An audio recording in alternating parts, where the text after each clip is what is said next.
Hello, everyone. I'm Marty Janeski, and along with my good friend Ken Montroy, we're the hosts of your local sports wrap-up here on Wine.Cable. We're not Jack and Dan like it says on the screen there all the way. Those guys are retired. Um, Ken's under the weather today. I have a special guest. His name is Justin Krolak. He is the coach of the Woodhaven bowling team. He's the head of the program of the Woodhaven bowling team. And he's the guy that always gives me the ribbing about how great my team is all summer long, how he wasn't going to win, and they're winning. Well, Justin, welcome to the program. thank you. I'm glad you're here because I need someone to bounce things off of when Ken's not here. But all things going, you're the bowling coach, you're a teacher. How'd you get started in the whole bowling stuff? I've been a bowler since I was 6 years old. So I've grown up in a bowling alley. My father was a bowler. My grandfather was a bowler. And before I actually even got the job here at Woodhaven, I coached in a youth league at Flat Rock Lanes. Oh, okay. Both my daughters are bowlers as well, so I started by helping them.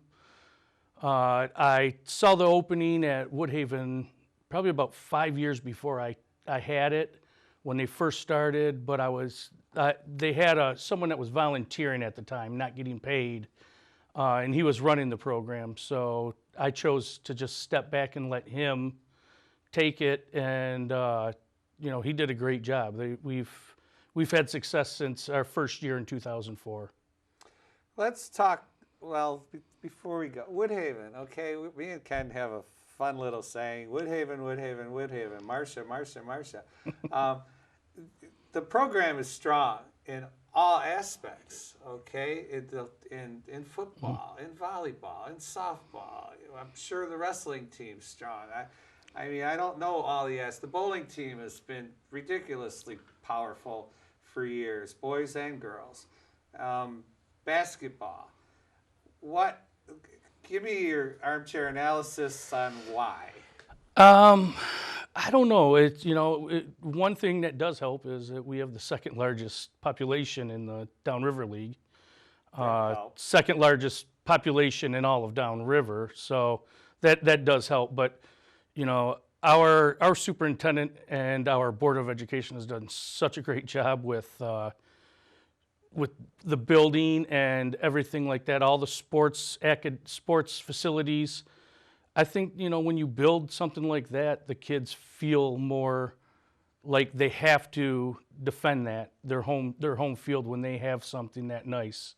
And in fact, we just added a new swimming pool, a new gym this year it feels like you're in a small college campus. Nice.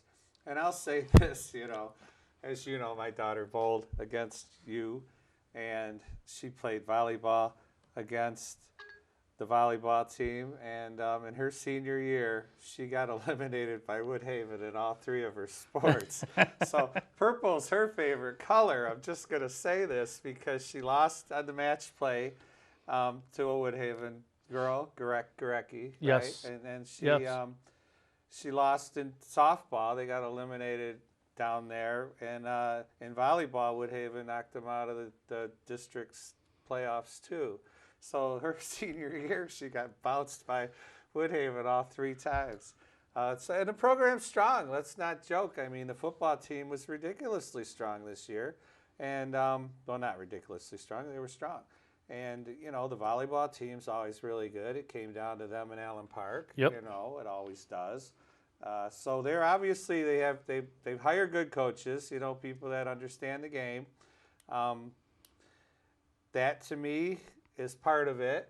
But then let's talk a little bit, about how you handle, like I always talk about, every team that you coach has talent like this and talent like this. I feel as a coach, it's your job to bring them together, put them in a position where they won't fail or they'll succeed. They have more chance to succeed is a better phrase.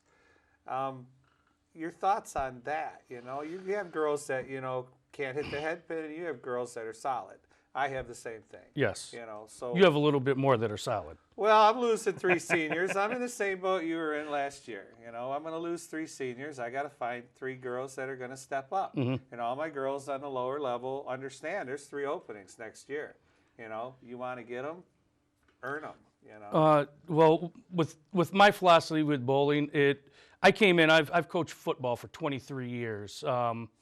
I've coached everywhere from Kalamazoo to Erie Mason to Gibraltar to Woodhaven. Are you still doing it? Yes. What, yeah. What do you coach on the football team? I coach running backs and defensive line on the varsity football team. Okay. Yep. So with 23 years experience, I've seen what a lower level does for your team. And when I got hired into bowling, at that time it was varsity only. And most teams would keep 8 to 10 kids on boys, 8 to 10 kids on girls. And I looked at it differently. I was keeping 15 girls, and I would have 11 boys on my team because I always looked at you needed to develop.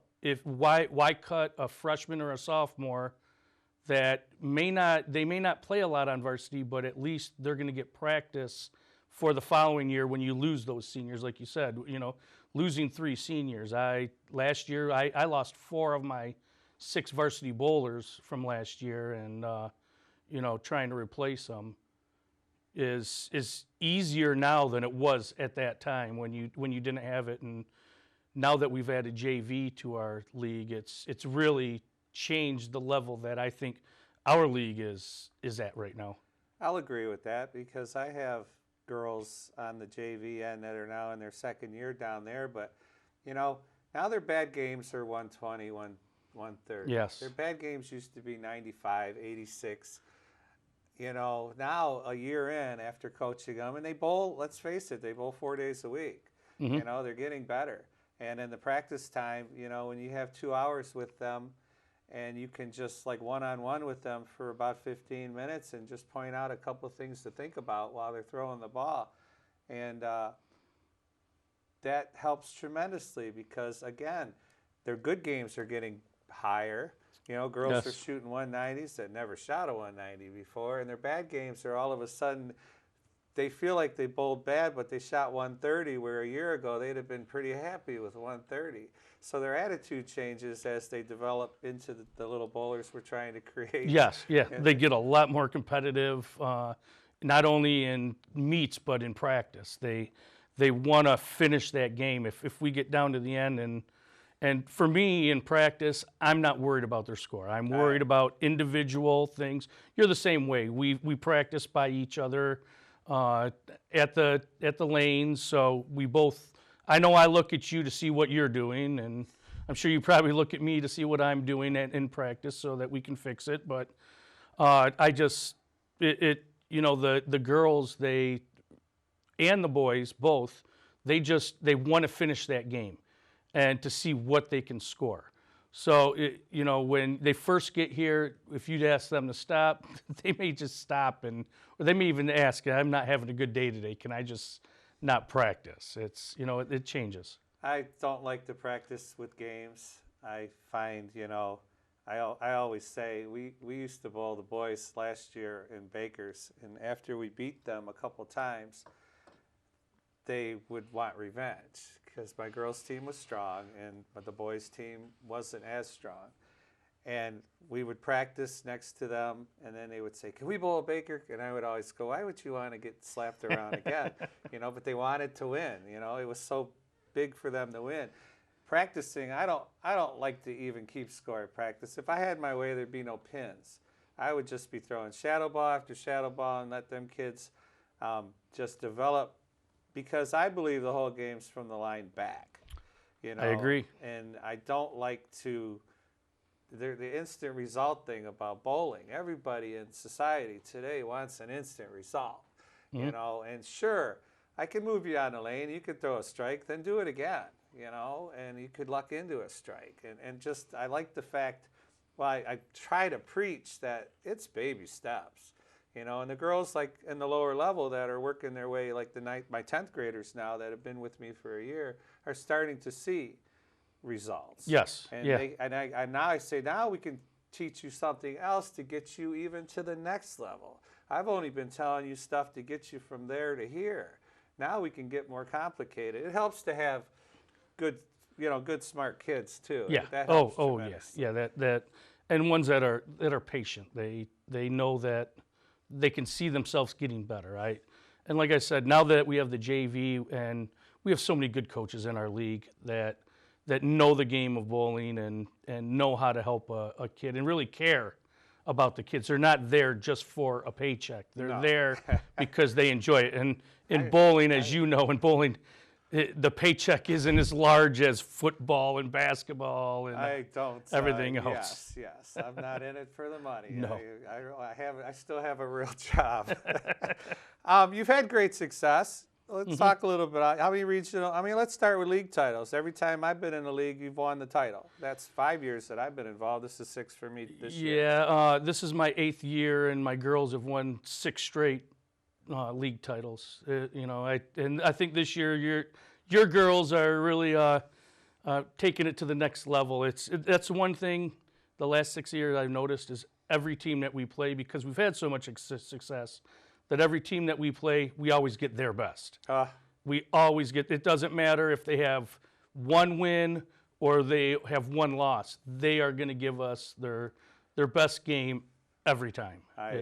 We're always fired up to bowl you guys. There's no doubt. Yes. You have to be. So you have 6 league titles in a row? Yes, yeah.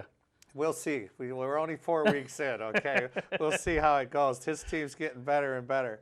How about regional titles? We snuck one out last year. Yes, you did. By 2 pins. You stopped our streak of 3 straight regional championships. Okay. Yeah, we had three straight before that. That was the first time you didn't get to states in a long time. That is the first time ever that I haven't.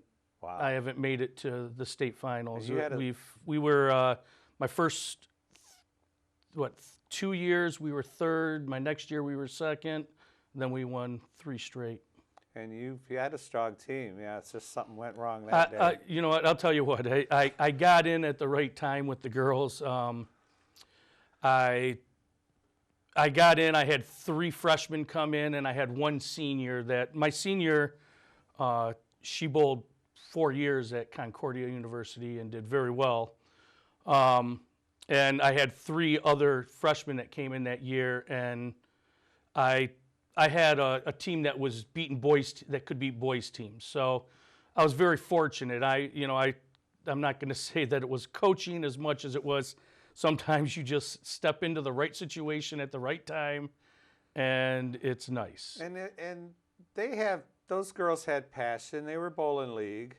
I run into the problem with having a couple sport athletes that don't bowl in league. Yes. I have one girl now that's bowling in Flat Rock Saturday morning until we started, and it's helped her tremendously. Yes, it has. She's bowling with those Flat Rock girls and the Woodhaven girls, and she's seeing what every Saturday morning bowling involves, and it's helped her tremendously. And I hope that she tells your other girls, and lets them know how much it's helped her, because that I promote that with all of my bowlers, that you have to bowl in the league. You start in September, and it goes until our season. Once our season starts, it ends, and then it picks right back off when we go.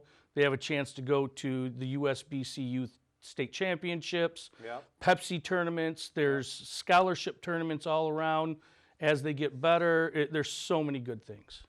We have had, Julia was in the program. My son Nick was in the youth program just over at Biddle Bowl. And then Julia switched over to Indian Lanes, as she got older. And but she also had volleyball, and so we had to makes stop. It tough. Yeah, and let's hope she's healing right now. Julia just had her tendon cut in her ankle. Yeah, amazing process.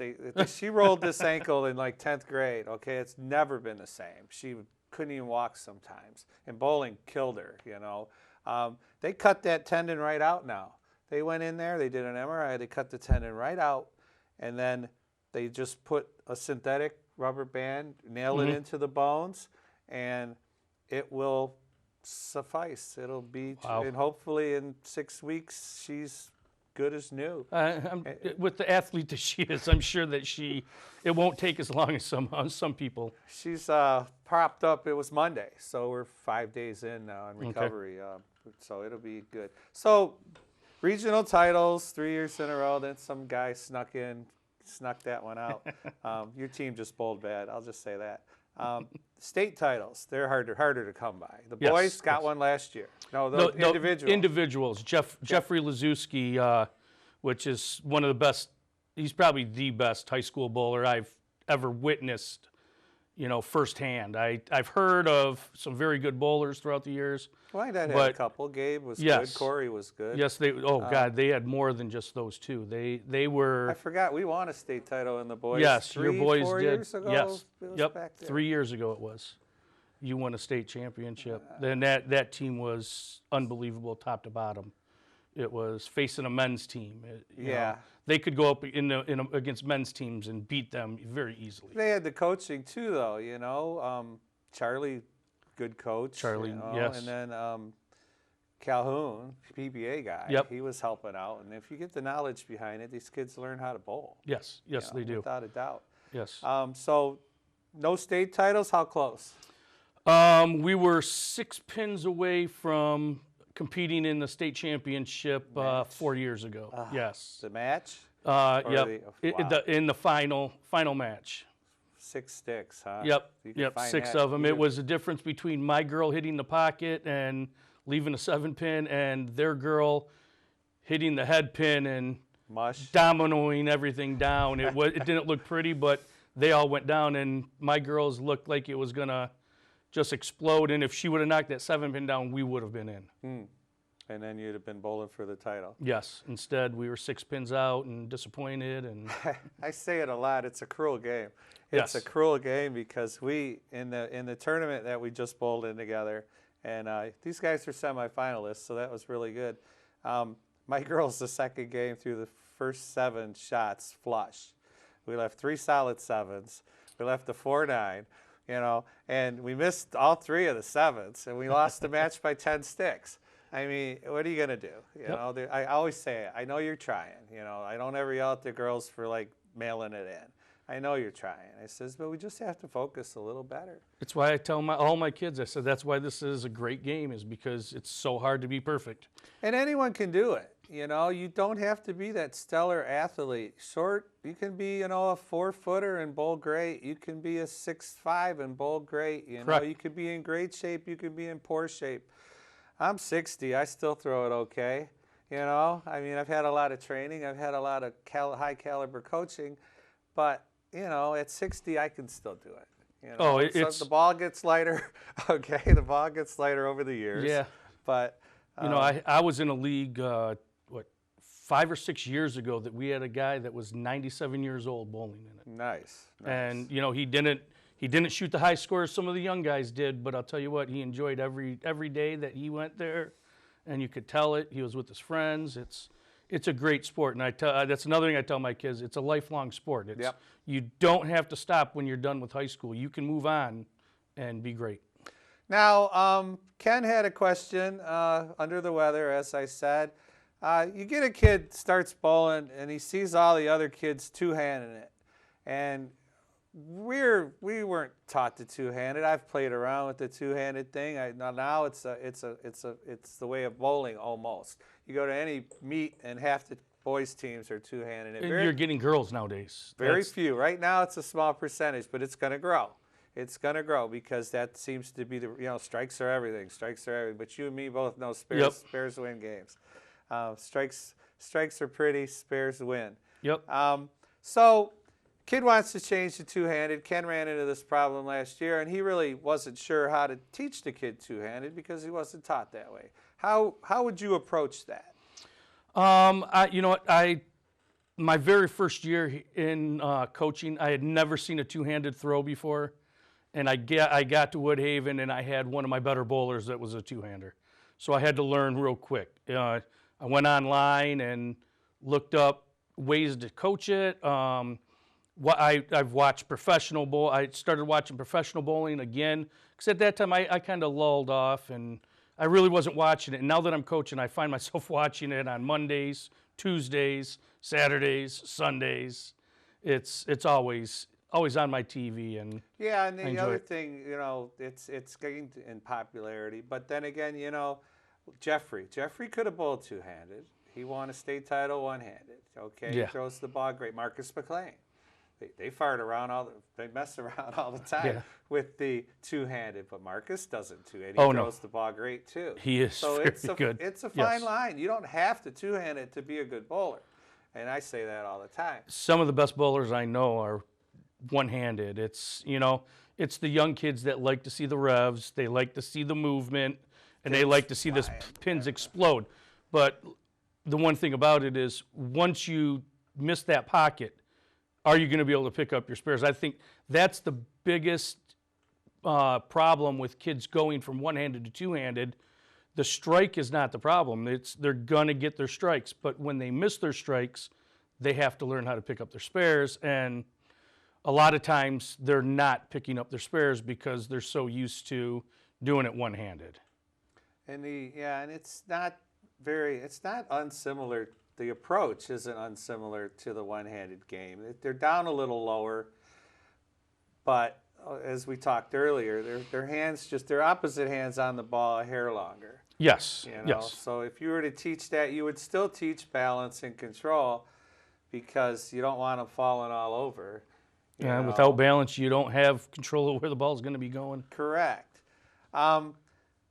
One other thing I want to talk about, and this is at any level of coaching, and since you coach football, this probably isn't. Well, I don't know. We'll bounce it off you. Parents. Let's talk parents. Now, not just the parent that wants to get involved, because you'll take help. I'll take help. But then when I hear that parent, like when I coached Little League softball, I played hardball until I was 25. Okay? Yeah. So I was bouncing around, playing in leagues in the area. I know a lot about the game. Then I umped for 13 years, okay, high school and college. So I know a lot about the game of baseball and softball and fundamentals. So I get volunteer dads, and all of a sudden the information coming out of their mouth is not the information I want to hear coming out of their mouth, okay? In bowling, it can be the same way. I have supplemented my income nicely in this game of bowling over the years. Not so much at 60 years old, but young Marty was tough. Knock on wood. Young Marty was tough. How do you handle that? How do you handle my daughter? I used to say, people are going to give you advice. You already throw the ball good. People are going to give you advice that can't average 180. Okay, and they're going to be like, you should try this. You should try this. I used to say, nod your head and say, okay. I've told my daughters the same thing. Now, but as parents and grandparents getting involved with their granddaughters on your team, and they take them bowling, and they're going to help them, and I'm sure they're helping, but just help me on this. Talk me on it. Talk me down. In bowling, I've been very fortunate. I have great parents. I've never had a problem parent-wise. I had one girl that her dad helped her, but I was not worried about her because she was probably the best bowler on my team at the time, and I wasn't going to change that. If she's averaging 200 a game, right, I'm not going to push in. Every so often, I would tell her to make a move or something, but everything else, she would bowl so much with Dad that I didn't have to tell her to do anything else. It was. What about the football non-bowler? What about the non-bowler that's trying to help your kids? I really don't get that. I like I said, with my parents, I've been very fortunate. When the parents that their child bowls that they never did, they tell me. I don't know what I'm talking about because I've never really bowled, so they let me handle it. And having the record that I have as a coach, it kind of helps that they do believe in me. If I came in right now, it may be a different story because they wouldn't know me from Jack or Jill. I've had issues with. I have my own coach. Mm-hmm. You have your own. That's good. You have your own coach, but I'll tell you what, you'll get better if you listen to me. I could point out some things that you could really work on that'll make you better. Yeah. You know, that's kind of my answer to that, because that's great you're getting private lessons, because then you're getting taught the right way. Yes. You know, I'm good with that. Any kind of lesson you can get. I used to have, I've had your coaches come down and look at my players and tell them almost the same thing I'm telling them. Yeah. But coming from a different perspective, they listen. And even Jeff's had me come down and say, look at this kid, and just say something, you know, last year. Yes. Just he'd even tell me what to say sometimes, you know, because it helps. It helps tremendously. Hopefully no kids are watching this. What about football? You were going to say something about. Football's a different animal when it comes to parents. It's, you know, it's a sport that everybody knows. So it's not like bowling where some people, it's football. It's like everyone knows. So everyone in the stands knows better than the coach. It's, if you throw the ball, you should have ran the ball. If you ran the ball, you should have thrown the ball. You could win 40-14 and, you know, this player didn't get the ball enough, or you didn't throw the ball enough. It's, you know, we've had that in the past where we've had people complain, why don't you throw the ball enough? Well, we're averaging 40 points a game, and we're rushing, you know, we're averaging 9 yards a carry. We really don't need to throw the ball. But you'll always find that parent that tells you that you should. And why'd you run it on 3rd and short? You had the tight end wide open over the middle. Yeah. So you're saying there's armchair quarterbacks out there? Oh God, yeah. Oh yeah. Just a couple? Just a few. Because you know everybody could be an offensive coordinator. They've watched it on TV. Yeah, for sure. So as we wrap up, Justin, I want to just thank you. I know Ken really was looking forward to this, but he's under the weather today. We get him back next week, let's hope. I appreciate what you've done for me as a coach. I'll say that on TV right now because you have gadgets. Sometimes we have these little gadgets we can use to teach the girls the right release. I give them a football, make them throw it underhand. That helps tremendously. Any questions I have about the league, the guy's been in it long enough. Don't forget, I got thrown into the mix last year. You're in charge of the program now. I volunteered, don't get me wrong. But I got thrown in it. I didn't know about meetings. I never went to a meeting. I didn't know any of that stuff. So I want to thank you for guiding me around the thing. And season's not over yet. You guys don't think it that isn't. for a minute I know it's not, but you have a very good team. We have Taylor Monday. We have a big match. Yes. Big match. Yeah. Dan is a great coach and does a good job with his teams. Yes. And for Marty Janeski, don't forget, find us on localsportswrapup@gmail.com. We're on YouTube. Look up these episodes. Subscribe when you look up the episode. I'm Marty Janeski. Ken's under the weather. Thank you, Justin, for being here. Hi, Mom. Mom's recuperating still. We thought she was getting out today, but we're going to have another week or two, I think, before she gets out. And she will see this show on YouTube. And thanks for watching. We'll see you in a week. Thank you very much.